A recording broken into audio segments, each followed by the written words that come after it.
Suspended Mayor Alice Go nagsalita na matapos hindi umattend sa hearing nitong mga nakaraang pagdinig.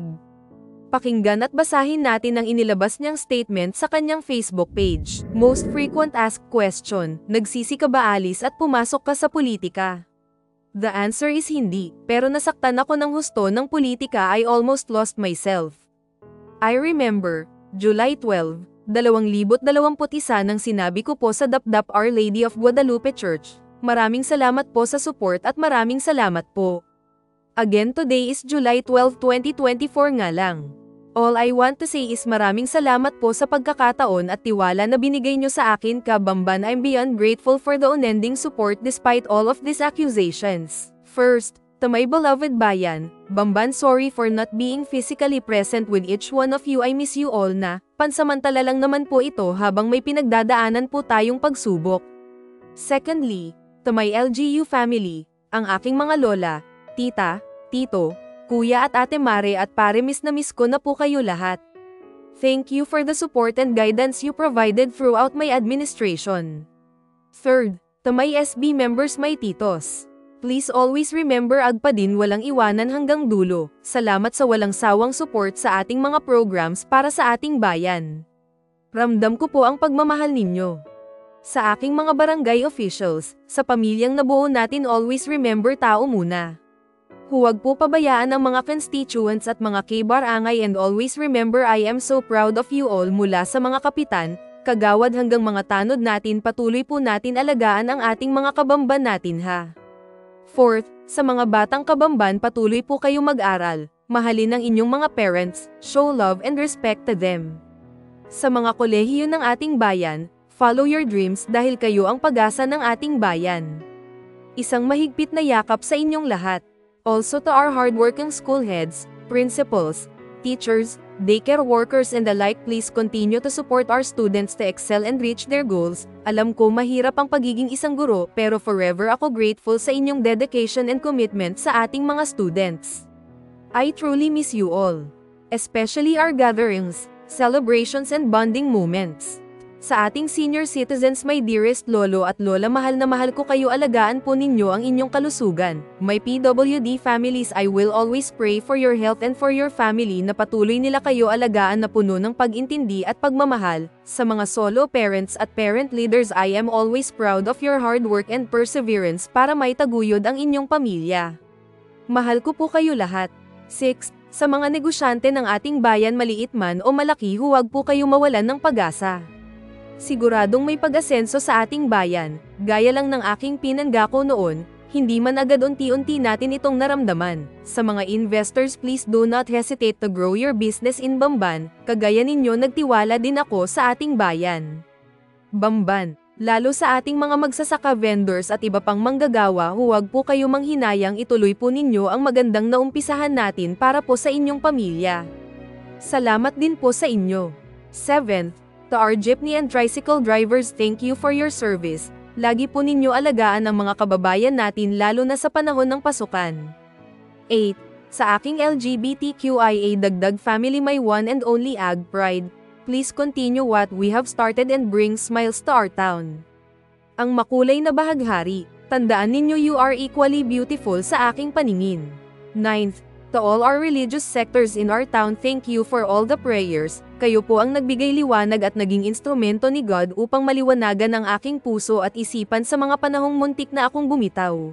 Lastly, sa lahat ng pamilyang Kabamban, sa mga nagtiwala sa ating pamunuan, I truly offer my sincerest thanks. Sana po ay naibigay ko ang inasahan ninyong pag-asenso. Marami pa tayong plano. Marami pang pangarap at marami pang gagawin. I can and will share to the team and will endorse properly. Hinding-hindi ko po makakalimutan ng lahat ng ating pinagsamahan at pinagtrabahuhan para mailagay ang Bamban to where it is today. And hindi ito magiging possible kung wala ang inyong dedication, sipag, at pagmamahal. To my extended family, ang making mo na always on the go. 24/7 available na medical team. Mga titas, you know who you are. I love you all to the moon and back. Ramdam ko ang pagmamahal ninyo, sobra. As in. Humihingi po ako ng paumanhin sa mga taong nadamay at pilit na idinadamay. Ako po ay nakikiusap din to stop spreading false information. Ako po ay magdarasal na malagpasan ko po ang mga pagsubok na ito. A big portion of my heart will always be for Bamban, for my town. Kayo po ang nagpuno ng puwang sa aking puso, kayo po ang aking inspirasyon. Spread love and peace to one and all. Ako po ay isang Filipino, at may malaking puso for Bamban at mahal na mahal ko ang Pilipinas. Always remember Kabamban. Challenging but will never give up. Everything is temporary. Love ko po kayo. God bless us all. Frequent asked question, nagsisi ka ba Alice at pumasok ka sa politika? The answer is hindi, pero nasaktan ako ng husto ng politika. I almost lost myself. I remember, July 12, 2021 nang sinabi ko po sa Dapdap Our Lady of Guadalupe Church, maraming salamat po sa support at maraming salamat po. Again today is July 12, 2024 nga lang. All I want to say is maraming salamat po sa pagkakataon at tiwala na binigay nyo sa akin Kabamban. I'm beyond grateful for the unending support despite all of these accusations. First, to my beloved bayan, Bamban, sorry for not being physically present with each one of you. I miss you all na, pansamantala lang naman po ito habang may pinagdadaanan po tayong pagsubok. Secondly, to my LGU family, ang aking mga lola, tita, tito, kuya at ate Mare at pare, miss na miss ko na po kayo lahat. Thank you for the support and guidance you provided throughout my administration. Third, to my SB members, my titos. Please always remember agpa din walang iwanan hanggang dulo. Salamat sa walang sawang support sa ating mga programs para sa ating bayan. Ramdam ko po ang pagmamahal ninyo. Sa aking mga barangay officials, sa pamilyang nabuo natin, always remember tao muna. Huwag po pabayaan ang mga constituents at mga kabarangay, and always remember I am so proud of you all. Mula sa mga kapitan, kagawad hanggang mga tanod natin, patuloy po natin alagaan ang ating mga kabamban natin ha. Fourth, sa mga batang kabamban, patuloy po kayong mag-aral, mahalin ang inyong mga parents, show love and respect to them. Sa mga kolehiyo ng ating bayan, follow your dreams dahil kayo ang pag-asa ng ating bayan. Isang mahigpit na yakap sa inyong lahat. Also to our hardworking school heads, principals, teachers, daycare workers and the like, please continue to support our students to excel and reach their goals. Alam ko mahirap ang pagiging isang guro, pero forever ako grateful sa inyong dedication and commitment sa ating mga students. I truly miss you all. Especially our gatherings, celebrations and bonding moments.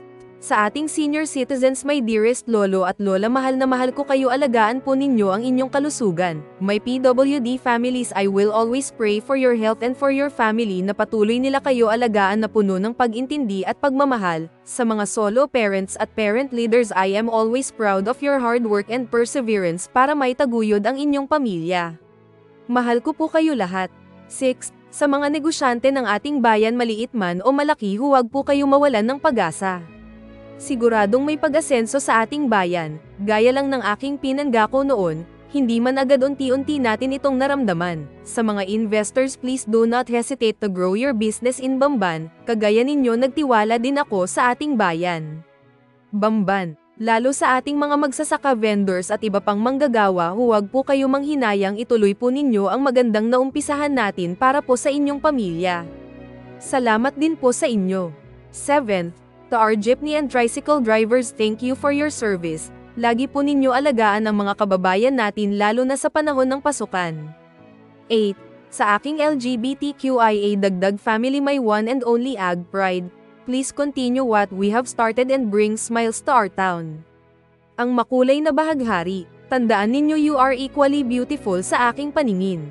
9th, to all our religious sectors in our town, thank you for all the prayers. Kayo po ang nagbigay liwanag at naging instrumento ni God upang maliwanagan ang aking puso at isipan sa mga panahong muntik na akong bumitaw. Lastly, sa lahat ng pamilyang Kabamban, sa mga nagtiwala sa ating pamunuan, I truly offer my sincerest thanks. Sana po ay naibigay ko ang inasahan ninyong pag-asenso. Marami pa tayong plano. Marami pang pangarap at marami pang gagawin. I can and will share to the team and will endorse properly. Hinding-hindi ko po makakalimutan ng lahat ng ating pinagsamahan at pinagtrabahuhan para mailagay ang Bamban to where it is today. And hindi ito magiging possible kung wala ang inyong dedication, sipag, at pagmamahal. To my extended family, ang making mo na always on the go. 24/7 available na medical team. Mga titas, you know who you are. I love you all to the moon and back. Ramdam ko ang pagmamahal ninyo, sobra. As in.